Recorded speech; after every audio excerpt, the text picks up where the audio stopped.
How to check if WhatsApp is linked to another device. Hi everyone, I'm here to assist you today. Without any delay, let's jump right in. First, open WhatsApp on your device. In here, make sure you're logged into your account, then click on the three dots at the top right corner of your screen. You'll find linked devices, which is the third option. Click on linked devices, which is the third option.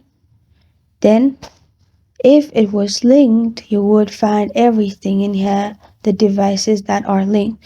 So my account is not linked to another device. That's why there's no option, or there's no devices that are showing up, and it's just showing link a device. From here, you can simply link a device as you want. And this is how to check if WhatsApp is linked to another device. Thank you for joining me today. If this video helps you out, please leave a like and subscribe for more. Got a question or want to suggest a topic? Comment below. Thank you for watching.